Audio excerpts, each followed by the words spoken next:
wa. Lugha nyingine ambayo imetawala sana sasa hivi duniani tunasema hana nguvu za jamani, ametenda maajabu. Hivi si mmoja nisaidie, hivi ni nini neno rahisi tu ambalo tulichague tulitumie? Kama alivyosema huyo. Hiyo ni sababu ya kwanza. Kijana wa kiume ambao amezaliwa akiwa hana uwezo. Naomba wote msimame. Haya, tunaweza tukakaa. Sasa hana uwezo wa neno la kwanza nilolisema. Mlioniolewa tupungiane mkono sasa. Mimi ninateseka peke yangu hapa wakati tunaweza tukasaidiana. Huyo ni mtu wa kwanza ambaye haruhusiwi kufanya nini? Haya, wa pili. Tena wako matoashi waliofanywa na watu kuwa matoashi. Nimemsoma Danieli, yeye alifanywa upasuaji kabisa. Kipindi kile wakati majumba ya kifalme ulikuwa wewe ambaye sio familia ya kifalme uruhusiwi kufanya kazi ndani ya jumba la mfalme mpaka kwanza wameua uwezo wako wa kuweza kuwa na mwanamke. Kwa hiyo miongoni mwao ni Meshaki, Eshaki, Abednego, huyu Danieli. Hawa waliharibiwa, hawakutaka, walizaliwa wakiwa na nguvu zao, hawakutaka wawe hivyo, lakini waliamliwa kuwa hivyo. Lakini kundi la mwisho ukiendelea hapa namalizia, waliojifanya kuwa matoashi kwa kusudi la ufalme wa wapi? Wa Mungu. Sasa cha kwanza ambacho nataka niwauzie wazo kichwani mwenu, kuoa ama kuolewa kibiblia sio lazima. Naomba nirudie. Kuoa ama kuolewa kibiblia sio lazima, ni ihali. Ndio maana mwenye ndoa zake aliyezianzisha mwenyewe alipokuja hakufanya nini? Hakuoa Yesu mwenyewe. Lakini sio Yesu, rudi kwenye Biblia yako. Elia hakuwahi kuwa na mke mpaka anapaa kwenda mbinguni. Sio Elia tu, Elisha pia hakuwahi kuwa na mke. Agano Jipya, Paulo hakuwahi kuwa na mke. Kwa mantiki hiyo, kama inaanza kukliki kwenye kichwa chako, kumbe duniani kwenye maisha tunayoishi, ndoa sio kila kitu kwenye maisha yetu. Ingawa jamii na vyanzo vya taarifa vingine tulivyo navyo, unajua dunia yetu ya leo tuna vyanzo vingi sana vya taarifa. Mfano sasa hivi tuna Google. Kuna taarifa nyingi sana unaweza ukazitoa humo ndani kwenye Google zinazozungumzia masuala ya ndoa. Lakini tuna Facebook, Instagram, Wikipedia, tuna taarifa nyingi ambazo tunaweza tukazipata kutoka kwenye vyanzo vingine. Taarifa ambayo mimi natamani niizungumzie sana, jamii tunazoishi na wakati mwingine hata kanisa. Yaani utakuta kanisani mchungaji anakuambia, "Wewe Abdara, una miaka mingapi?" 27. Unasubiri nini? Ndevu zimeanza kuwa nyeupe na hauoi, na unakuta unamwataki mtu, lakini kuoa sio lazima. Lakini kwa condition ifuatayo, hata kuolewa. Asante pastor, asante sana. Lakini kwa condition zifuatazo, nitazifundisha mbele. Ngoja nigusie tu kidogo. Ukisema hivi, mimi nataka niishi kama Yesu, sitaoa, na kuna nili pia usinanili. Maana changamoto tulionayo leo kwa taarifa ambazo sio sahihi, kuna wadada leo duniani wanajiita single mother au wengine hata bado hawana watoto. Utakuta anasema, "Mimi nasoma, nipate kazi, ni focus na maisha yangu." Hawa wanaume wanapotezea, na wengi wanaosemaga hivyo ni wale ambao wameshakinywea. Bwana Yesu asifiwe. Yaani ukimkuta mdada, wanaume hawa hawana maana, mimi na focus na maisha, jua kabisa huyo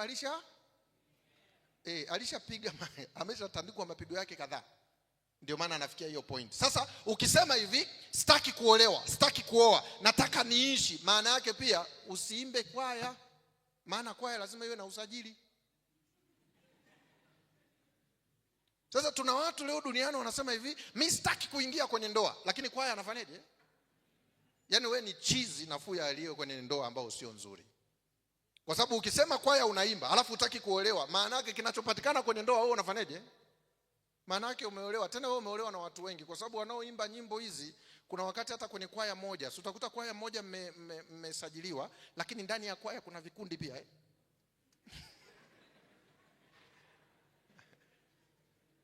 Sasa hao wanaosema mimi nahitaji kuishi mwenyewe, ni lazima turudi kwenye Biblia tuone kuishi wenyewe tunaishije. Nimeanzia huku kwa nini, wadogo zangu? Miaka ya nyuma na mimi nimekuwa nikisoma sana masuala ya mahusiano na nimekuwa nikiyafundisha sana. Kuna perception ambazo tumefundishwa kuhusu mahusiano kiuasilia hazipaswi kuwa hivyo, ila tumeaminishwa hivyo. Na kwa sababu hiyo mimi nataka leo turudi mahusiano kwenye Biblia. Tuachane na mahusiano kwa wataalamu hawa wanaotufundisha mahusiano. Na mimi nimepata bahati ya kukaa na baadhi ya wataalamu wanaofundisha mahusiano. Kinachonishangaza, wengi ambao ni magwiji wa uhusiano, wao wenyewe umewashinda. Nilialikwa kwenye kitchen party pastor. Akasimama mama hapo, alichambua mahusiano. Ukitaka usiachwe, maji ya uvuguvugu.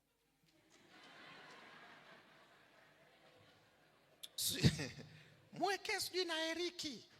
Mwanaume anabebwa, mwanamke mweke mgongoni babu. Na mimi niko hapo nimemsikiliza alivyomaliza, maana tulikuwa tumekaa wote sehemu moja. Alivyorudi pale ngambia, mama una miaka mingapi kwenye ndoa? Bwana yalinisumbua.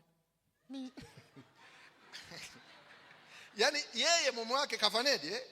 Lakini akija hapa anakuambia mweke maji ya nini? Kama maji ya uvuguvugu, Heriki, sijui mpikie chakula. Kama ndio sababu ya kusababisha mahusiano yawe mazuri, mbona yeye kwake amefanyaje? Kwa nini kwake aparaganyike, alafu uamini kabisa taarifa zake zinaweza zikawa sahihi kwa sababu haziapply yeye mwenyewe binafsi? Sasa mimi niwaombe, kama ulinisikiliza vizuri, wakati Yesu anajibu swali, alisema hivi, hamkusoma hapo? Sasa naomba niwasumbue vijana 6. Vijana 6 wenye wanawake ila kwa siri. Hamna, sio kweli, hamna kabisa.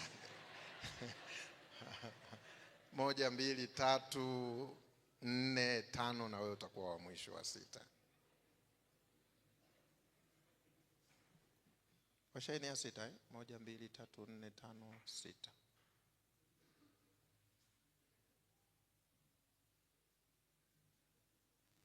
Nilikuwa na hesabu kichwani ninachotaka nifanye. Nisikilizeni Ukirudi kwenye Biblia yako utakuja kugundua uhusiano wa kwanza muhimu kuliko uhusiano wote duniani sio ndoa. Watu wengi wameaminishwa ndoa ndio foundation. Lakini uhusiano wa kwanza ambao Mungu aliuanzisha, alimuumba Adamu peke yake bila kuwa mwanamke. Kwa hiyo utakubaliana na mimi, huyu ni Mungu kwa sasa hivi. Wewe acha wewe, umejidai. Na kuna mmoja hapa sijui atakuwa shetani akia nani. Huyu ni Mungu kwa sasa hivi. Wakati Mungu anaanzisha uumbaji, taasisi zote, in the beginning, kila kitu kina mwanzo. Wakati Mungu anaanzisha mahusiano ya kwanza aliyoyatengeneza, huyu ni Adamu. Single. Mahusiano ya kabla ya ndoa, mahusiano namba 1 ambao Mungu anayaangalia kuliko ndoa, na mahusiano haya sio ombi, ni lazima. Mahusiano gani? Kati ya mwanaume na Mungu peke yake, mwanamke akiwa hayupo. Halo? Tuko pamoja? Hata mwanamke, wakati Mungu anamtengeneza mwanamke, mwanaume hakuwepo. Nikiwa na maana gani? Alilala zake. Kwa hiyo Mungu anataka mahusiano binafsi na mtu kwanza kabla hajaingia kwenye taasisi inaitwa ndoa. Nitarudi hapa leo. Usitoke Adamu. Cha pili ndio Mungu akaanzisha ndoa.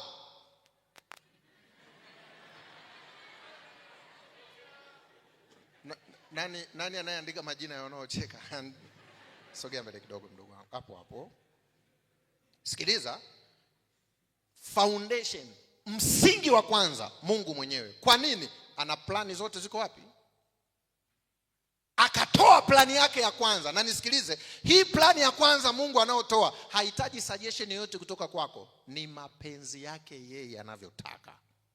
Anatakaje? Mungu anataka kwanza yeye Mungu na mtu binafsi wawe na mahusiano. Baada ya Mungu na mtu binafsi kuwa na mahusiano, ndipo Mungu akaruhusu kitu cha tatu, nini? Ndoa. Cha nne, familia. Hapa napo nitasema huko mbeleni, kwa sababu sio wote tunazaa. Kuna wengine hawapati watoto na wako kwenye ndoa. Baada ya familia ndio inakuja jamii. Baada ya jamii inakuja taifa. Sasa angalieni shida tulizonazo leo. Leo tunataka kujifunza ndoa kwenye taifa, jamii, hata kwenye familia sio sana. Tunataka kujifunza ndoa kwenye taifa linasemaje. Tunataka kujifunza ndoa kwenye jamii fulani. Hiyo jamii inasema nini kuhusu ndoa? Kumbe sehemu sahihi ya kujifunza ama taarifa sahihi kuhusu ndoa ni lazima tuipate kwa huyu jamaa huyu peke yake, na yuko mtu mwingine anaweza kutupatia taarifa sahihi. Ni Mungu.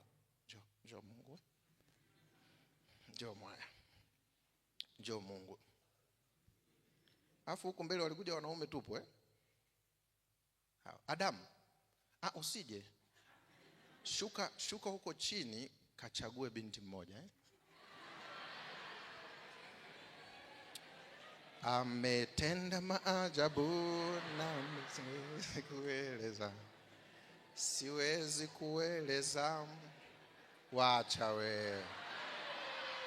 Haleluya. Lakini nasisitiza ni mfano. Usitoke hapa ukaanzia nilipoishia. Kwamba unajua kama pastor alivyo, unajua ile ni mpakwa mafuta wa Bwana. Anaongozwa na Nisikilizeni wadogo zangu, mahusiano ya kwanza naomba leo niyaishie haya tu, niyafundishe haya. Naomba mshike Mungu. Ngoja nikwambie, huwezi kuishi na mwanamke, huwezi kuishi na mwanamke kama hujui wewe ni nani. Na ili uweze kuwa salama kwenye hii dunia, ni lazima kwanza wewe ujijue ni nani. Huwezi kujijua wewe ni nani mpaka umuulize aliyekutengeneza. Aliyekutengeneza peke yake ndiye anajua wewe ni nani. Ukienda kwenye jamii ukajifunza kwenye jamii watakufundisha mazoea yao kama jamii.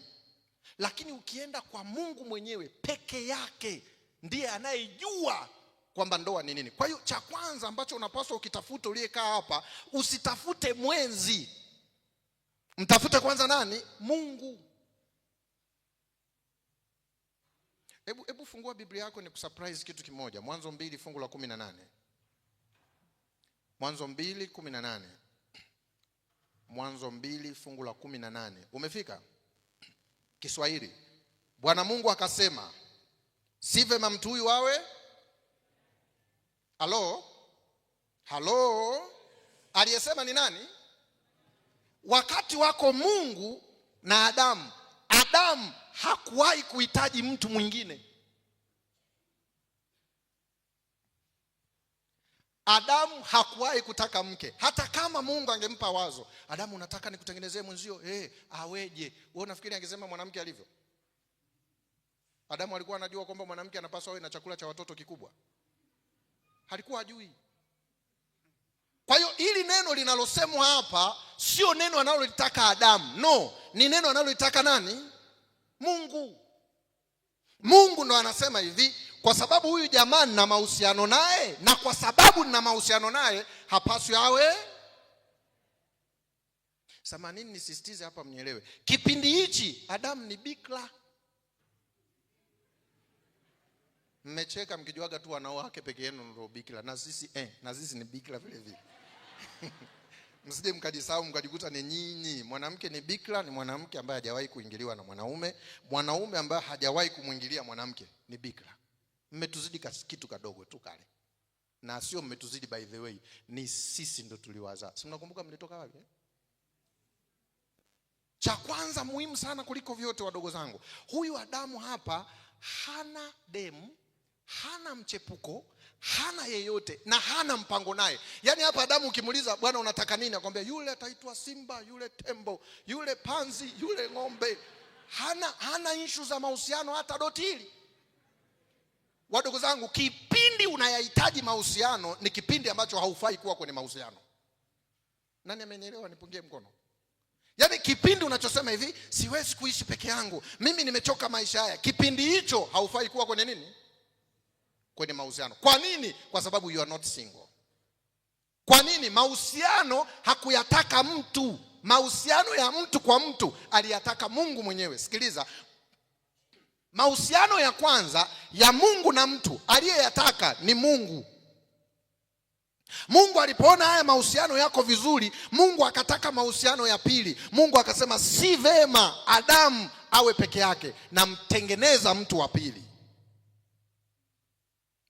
Na sio Adamu aliyehitaji.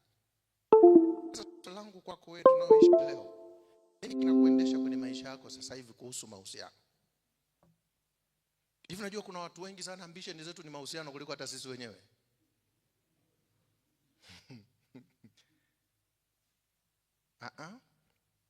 Yesu anaposema in the beginning, kwa lugha nyingine Yesu anasema hivi, nataka muishi ulimwengu kabla dhambi haijakuwepo, lakini vile mtakavyoishi kwenye ulimwengu wa dhambi, muishi kwenye ulimwengu niliotaka mimi kabla ya nini?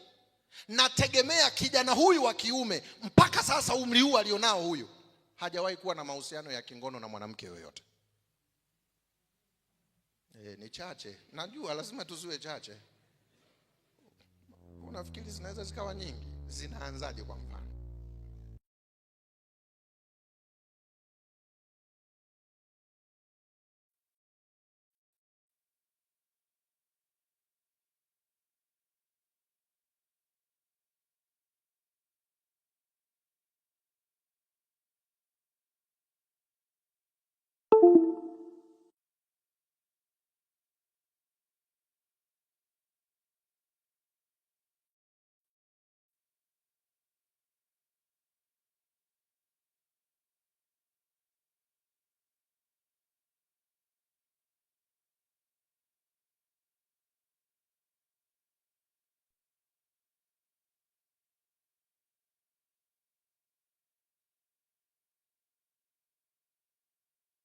Lala na mwanaume au mwanamke sasa hivi kabla hujaingia kwenye ndoa. Kwa lugha nyepesi, huna mahusiano na Mungu.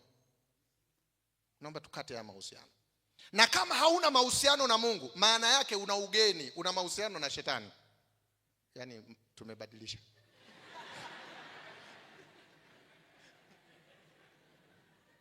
Nisikilizeni vizuri.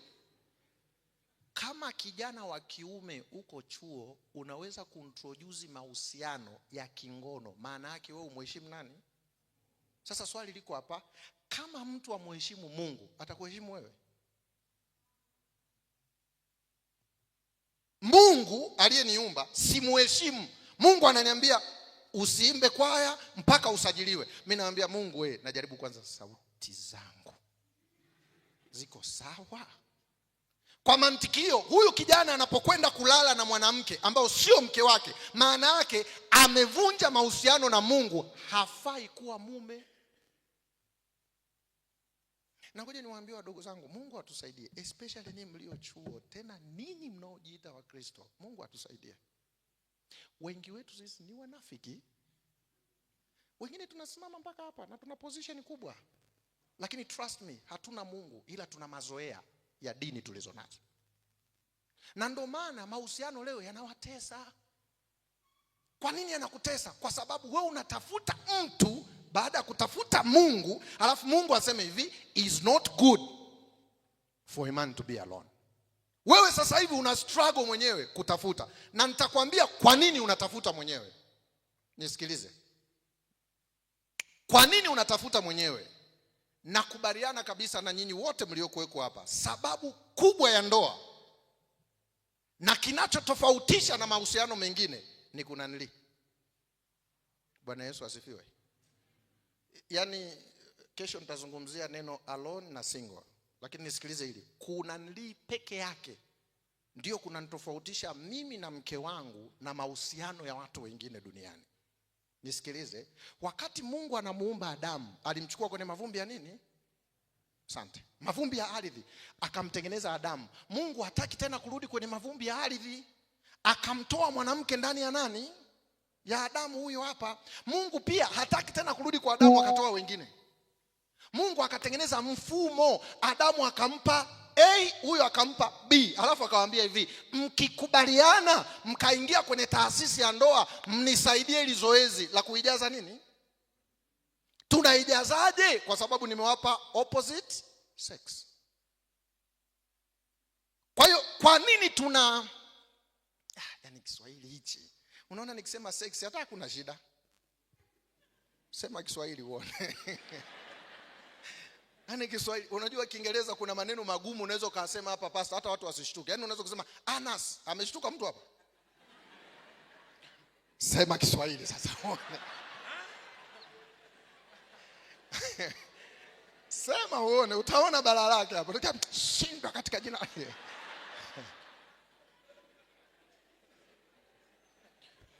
Nisikilize mdogo wangu, kuanzia leo usiingie kwenye hili wimbi baya ambalo halifai.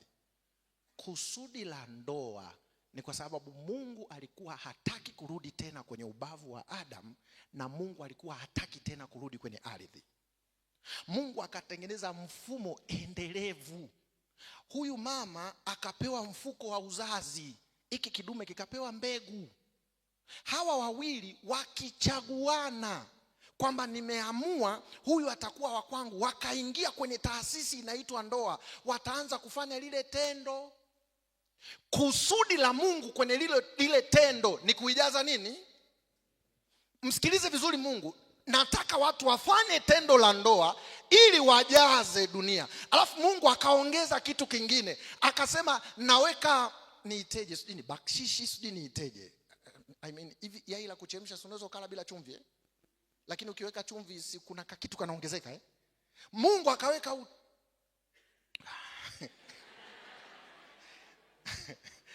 Kiswahili sasa hapo ndo changamoto hapo, Kiswahili. Mungu akaweka enjoyment. Unaona kuna mtu ameshtuka? Sema Mungu akaweka utamu uone. Mungu akaweka utamu kwenye hilo tendo. Nisikilize, hatuendi kufanya tendo kwa ajili ya utamu. Tunakwenda kufanya tendo kwa ajili ya kusudi la Mungu. Lipi? Kujaza dunia. Ila wakati tunashirikiana na Mungu tujaze dunia, Mungu akaweka kwenye chumvi, akaweka chumvi kwenye yai la kuchemsha.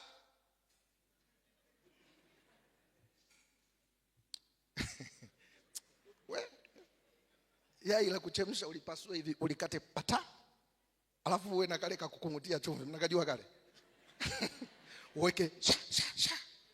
Achana nalo. Nikuulize swali wewe unanisikiliza sasa hivi. Sasa hivi ukienda kulala na mwanaume asiyekuoa, unaenda kutafuta nini?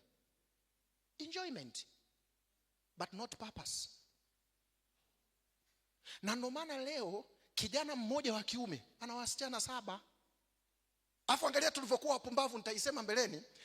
Binadamu kweli, alisema hapa pastor, akili zetu zimeharibikiwa. Mwanaume mmoja ana date na wanawake 7 kwa wakati mmoja, alafu anajiona shujaa. Lakini kiurahisi tu, we ni chizi unayetembea. Kwa sababu siendi kulala na mwanamke kwa sababu nahitaji enjoyment. Hapana, siendeshwi na enjoyment, naendeshwa na kusudi la Mungu. Kusudi linasemaje? Tuijaze. Ili niingie kuijaza, napaswa nifanye nini? Nisajiliwe. Nachukua fomu, nasimama mbele za watu, mimi Peter John Chibago, na kutoa wewe Shoma Emmanuel Burugu, uwe mke wangu halali wa ndoa. Naanza kujieleza katika shida na katika la, katika dhiki. Tukishatoka hapo sasa, na kanisa zima siku ile tunajua tu kwamba leo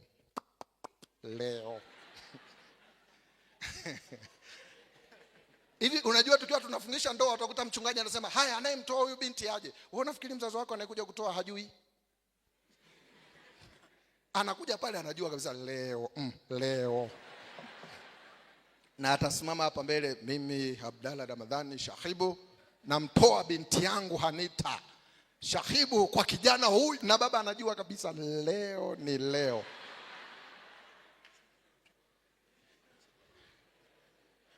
Kwa sababu kuna kusudi, huwa likiwa kusudi la Mungu, kile kitu hakiwi kibaya na wala hakileti shida.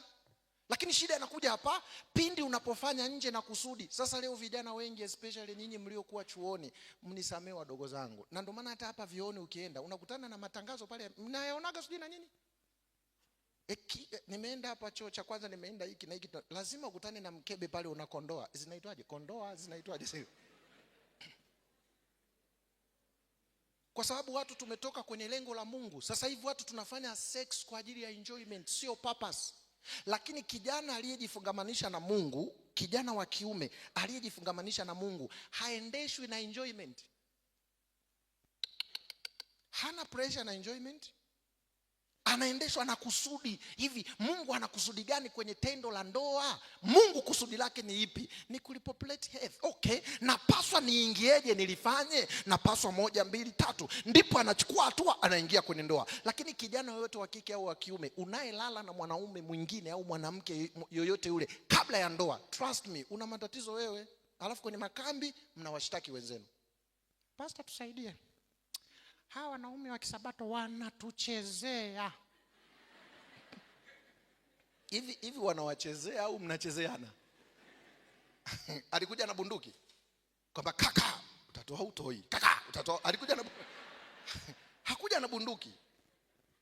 Kwa hiyo mimi nikuombe unayenisikiliza leo, hebu anza kutengeneza heshima yako. Ngoja nikupe tu mfano kwa binti. Niliona hii clip kwenye clip moja. Mkufunzi mmoja wa ndoa alikuwa aliweka meza, akaweka vibakuli vitatu. 1, 2, 3. Akaita wanaume viwili, akaita wanaume mmoja wa kwanza. Akamwambia nawa kwenye kibakuli hiki. Akanawa kibakuli kimoja. Alafu hivi vilivyobaki akaita wanaume 8. Wote wakanawa kwenye kila. Alafu akawauliza nao wafundisha, kati ya hii bakuli hapa, hipi kidogo ina unafuu, unaweza ukayanywa maji yake, ungekunywa ipi? At least alionawa mtu huyu. Kama ana minyoo unaondoka na minyoo pekee. Mwanamke ni sawa na hako kabilika. Wewe bado hujaolewa, ushalala na watu, ukipewa uandike, wewe mwenyewe wengine ukumbuki. Yaani unaanza nikiwa form 2 Abdalla. Yaani unaandika watu 12 alafu unasema bwana pastor tuishie kwanza hapa nikikumbuka. Sasa angalia umkomoi mtu yoyote, unajikomoa wewe. Unapolala na watu wengi, anayeathirika ni wewe, sio uliolala nao. Na heshima yako inapotea. Kuna watu hapa mna mionekano mizuri, lakini ukipanda hapa mbele watu ndo wanaelekezana. Wewe uko hapa mbele unahudumu, watu wanaelekezana kuhusu wewe. Hivi unajua sisi wanaume nikilala na mwanamke najisikia sifa kumwambia mwanaume mwenzangu kwamba wewe yule unamfahamu wewe, nimempiga. Wanaume tuko hivyo. Na wakati namhadithia huyo mwanangu yule nimepiga, huyu jamaa ananiambia yupi huyo? Naambia yupi huyo? Ngambia ngoja wakisimama kuimba. Wenye mko hapa mbele, ametenda mai Yesu. Kidume kule amekaa na yule mwenzie ananiambia mkono wa kushoto. Hesabu wa kwanza, wa pili, wa tatu. Kidume kinaenda papa afu wewe umepiga pale? Yeah. Amepigwa. Angalia wanaume tulivyokuwa wajinga. Sisi tuna upekee wetu. Huyu nimemhadisia, nimekubamiza, naye akikuangalia unavyovutia, naye anapanga kukubamiza. Na huyu akikubamiza, akija kwangu akinieleza, hatukasirikiani. Kwamba mwanangu wewe umepiga na mimi. Sasa angalia, wanaume wanajisifia wakati wewe umepoteza heshima yako. Mimi niwaombe, hebu kuanzia sasa hivi anza kutengeneza heshima yako. Na haitengenezwi na yoyote yule, inatengenezwa kwa kujifungamanisha na nani? Dada, mshike Mungu. Jifungamanishe na Mungu, atakuepusha na mengi. Na utaanza kujiandaa kuwa mtu unayefaa kwa jamii. Lakini kwa dunia hii tulionayo, Mungu anatuona. Mbona mnaniangalia hivyo? Mnaweza mkaenda jamani. Unaweza mkaenda. Unajua hapa wanaume wananimind sana. Unaharibu pastor. Unatuharibia. Muda umeniishia. Mimi nimalizie kwa kusema hivi. Chagua kuanza kuyajali maisha yako kuliko watu wengine. Wanawake ninyi ndio mnaathirika sana kwenye madhara ya tendo la ndoa kuliko wanaume. Wanaume maumbile yake ni external, ninyi maumbile yenu ni internal. Mwanaume hana mlango, ila wewe una mlango. Na funguo hazifanani. Kuna mafunguo ya vitasa vile vikubwa, na kuna funguo za vitasa. Anayejua aina ya funguo inapaswa ikafungue kufuli gani ni aliyezitengeneza. Ndio maana Mungu akamwambia Adamu, si vema uwe. Mungu anaambia kwa funguo hii nilivyoitengeneza funguo hii, si vizuri iwe peke yake. Mungu anamwambia Adamu, sasa subiria kwanza. Akaenda kutengeneza kufuli linaloendana na nini? Sasa wewe ulivyokuwa wa ajabu leo, mafunguo duniani yako, alafu wewe unajifanya Mungu. Hem, nijaribu hili linafungua. Hili sio. Hili linafungua, hili sio. Baadaye baada ya kuwa na mlango unakuwa na geti.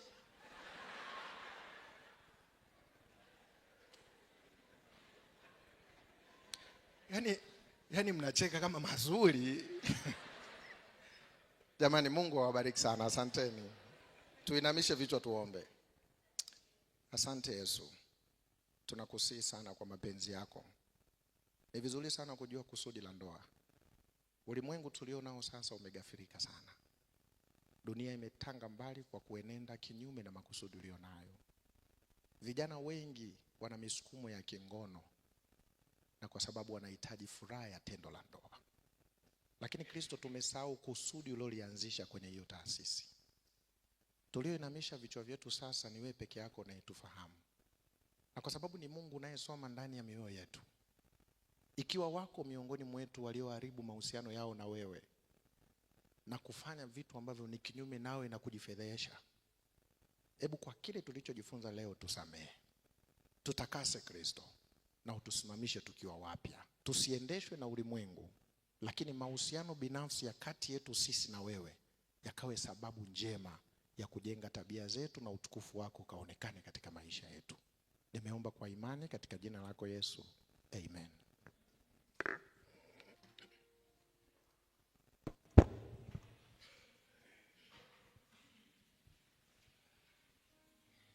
Yes, inafurahisha, inapendezesha. Watu wamejaa. Watu wamejaa. Mara ya kwanza unajua kaka Enoki hawakuwa wengi kiasi hiki. Kwa kweli na mimi mwenyewe ninashangazwa. Somo lililotoka ni somo la mahusiano. Na wewe uliyechelewa sana unaingia sasa hivi, tumejifunza tu kitu kizuri kuhusiana na msingi wa mahusiano. Na tukaambiwa msingi wa mahusiano ni Yesu. Usipojifunganisha naye, ukajikuta umejifunganisha na mwanadamu mwenzako, hilo ni bomu, likimbie. Dada Betha, naomba wapatie neno moja kwa wale ambao wameweza kukoswa hili somo. Hebu tupatie neno moja kwa wale ambao wameweza kukoswa hili somo. Unawaambia kitu gani? Mimi nawaambia tu waanze na Mungu katika kila jambo. Iwe hata katika mahusiano, kabla hujakubali, kamuulize kwanza Mungu. Na habari gani ndugu mpenzi mtazamaji, ndugu mpenzi msikilizaji, unaendelea kutufuatilia mbashara kabisa kutokea katika viwanja hivi vya Muse vinavyopatikana Iringa nchini Tanzania. Tunazidi kukata mbuga na vipindi kemkem vinavyoendelea katika siku hii ya leo. Pastor Peter John, Mungu akubariki kwa somo nzuri, kwa kweli binafsi limenibariki sana.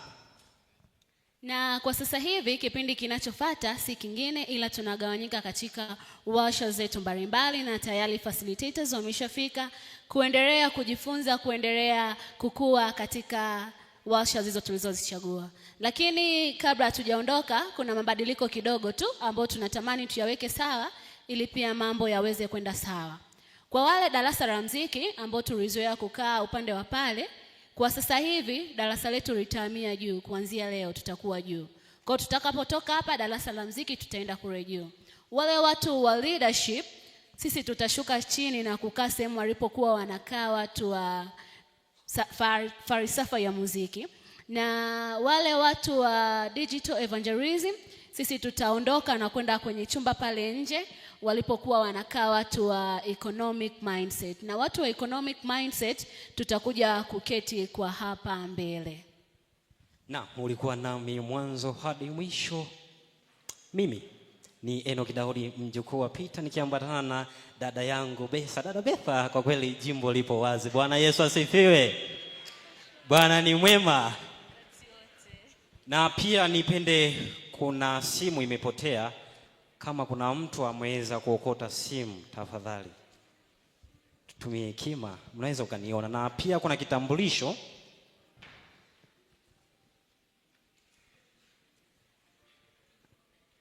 Kuna kitambulisho cha taifa.